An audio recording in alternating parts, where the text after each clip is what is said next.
আজি জোনাই বিধানসভা সমষ্টিত আমি ৩৬,৮৮৪ গৰাকী মহিলাৰ মাজত মহিলা উদ্যমিতা আঁচনিৰ প্ৰথম কিস্তিৰ ধন মুকলি কৰি দিলোঁ।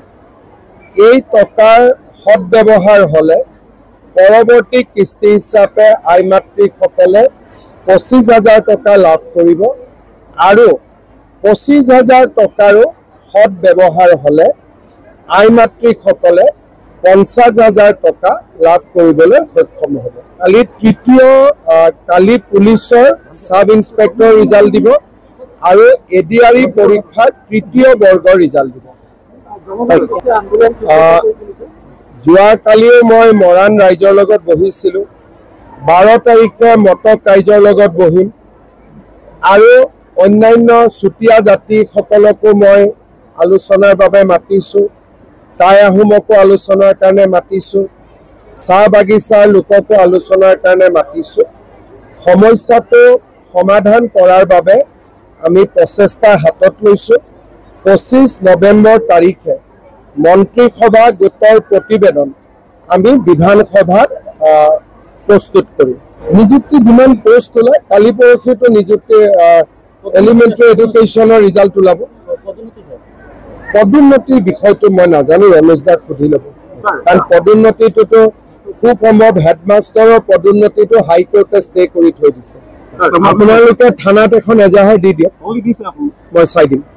এডিআৰই আমি স্বচ্ছতাৰে সম্পন্ন কৰিছোঁ আৰু মই ভাবোঁ যে এডিআৰইত আমাৰ দুখীয়া ঘৰৰ ল'ৰা ছোৱালীয়ে চাকৰি পাব। এইটো তৃতীয় শ্ৰেণীৰ ৰিজাল্ট, তাৰ পিছতেই চতুৰ্থ শ্ৰেণীৰ ৰিজাল্টটো ওলাব আৰু মই ভাবোঁ যে প্ৰায় ১০,০০০ দুখীয়া ঘৰৰ ল'ৰা ছোৱালীয়ে চাকৰি পাবলৈ সক্ষম হ'ব। মই পুলিচত আপোনালোকে দিয়ক, মই এতিয়া এছ পিৰ লগত মই পাতি ল'ম। আমিতো নজৰত আহিলেতো কিবা কৰিব লাগিব, মই চাই দিম।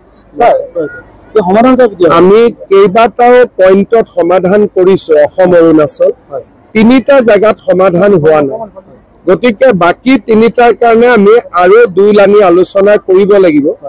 আলোচনাৰ প্ৰক্ৰিয়াও চলি আছে, কিন্তু আমি একেবাৰে একমতত আহিব পৰা নাই, কাৰণ অৰুণাচলে বেছি গাঁও দাবী কৰি আছে, যিটো আমি দিব নোৱাৰোঁ।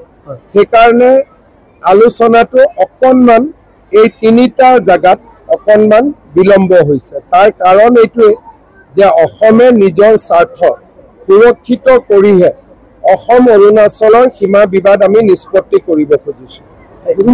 আমি ইমান ন্যায়ৰ কাৰণে কিমান কষ্ট কৰিছোঁ, গোটেই ন্যায় আজি মানুহে কয় জুবিনক ন্যায় দিয়ক, ন্যায়টো আমিয়ে দি আছোঁ। আজিলৈকে শ্যামকানু মহন্ত গ্ৰেপ্তাৰ হ'ল, সিদ্ধাৰ্থ শৰ্মা গ্ৰেপ্তাৰ হ'ল, যোৱাকালি সন্দীপন গাৰ্গ গ্ৰেপ্তাৰ হ'ল, শেখৰ ভূঞা গ্ৰেপ্তাৰ হ'ল, অমৃত প্ৰভা গ্ৰেপ্তাৰ হ'ল। ৰাইজে যাক যাক সন্দেহ কৰিছিল চবকেতো আমি গ্ৰেপ্তাৰ কৰিছোঁ। গতিকে ন্যায়ৰ কাৰণে যদি ধন্যবাদ পাব লাগে, বিজেপি চৰকাৰখনে পাব লাগে।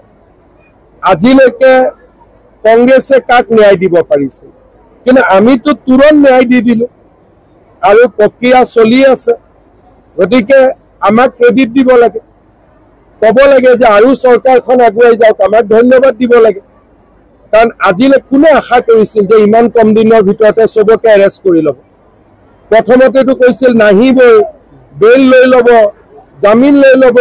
হিমন্ত বিশ্ব শৰ্মাই নাটক কৰি আছে, আমিতো ক্লিয়াৰলি চবক এৰেষ্ট কৰি দিলোঁ। গতিকে ন্যায় কোনে দিছে? বিজেপি চৰকাৰখনে দিছে। আজি বিজেপি চৰকাৰখনে জুবিন গাৰ্গৰ কাৰণে যিমান কৰিছে, কংগ্ৰেছ থাকিলেতো তাৰ 10% নহ'লহেঁতেন। ভূপেন হাজৰিকাৰ সংস্কাৰ কৰিবৰ কাৰণে মাটিখিনি বিচাৰি ওলাওঁতে তেওঁলোকে 3 দিন লগাইছিল। আমিতো চব কৰি দিলোঁ। ভূপেন হাজৰিকাক শেষকৃত্যত সন্মান জনাবলৈ এজনো কেন্দ্ৰীয় মন্ত্ৰী অহা নাছিল।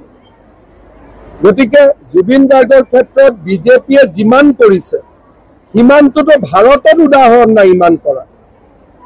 গতিকে মই ভাবোঁ যে ৰাইজে আমাক ধন্যবাদো দিব আৰু আমিও আমাৰ দায়িত্ব পালন কৰিম, সম্পূৰ্ণ ন্যায় আমি প্ৰদান কৰিম। কিবা ব্যক্তিগত কিবা আছে নেকি? নাই নহয়, তেতিয়াহ'লে হৈ গ'ল আৰু মোক ক'লে নিৰ্ধাৰিত সময়তকৈ আগত ৰাস্তা সম্পূৰ্ণ হৈছে। প্ৰধানমন্ত্ৰী ডাঙৰীয়াক ধন্যবাদ জনাইছোঁ। আৰু আপোনালোকে জানে যে এতিয়া কাজিৰঙাত এলিভেটেড কৰিডৰো হ'ল, 2 এদিনতে টানেলৰো অনুমোদন হ'ব। অসম চাৰিওফালৰ পৰা বিকাশৰ পথ। মই এবাৰ চেক কৰি দিম, কিন্তু কৰাটোতো কোনো অসুবিধা নাই। আৰু ডেফিনেটলি মই যদি ফেচবুকত লিখিছোঁ, তাৰমানে ডেফিনেটলি কিবা আগবাঢ়িছে, মই চেক কৰি দিম। কাগজে ক'লে মানে পাম বুলি আশা কৰিছোঁ, একদম হৈ যাব।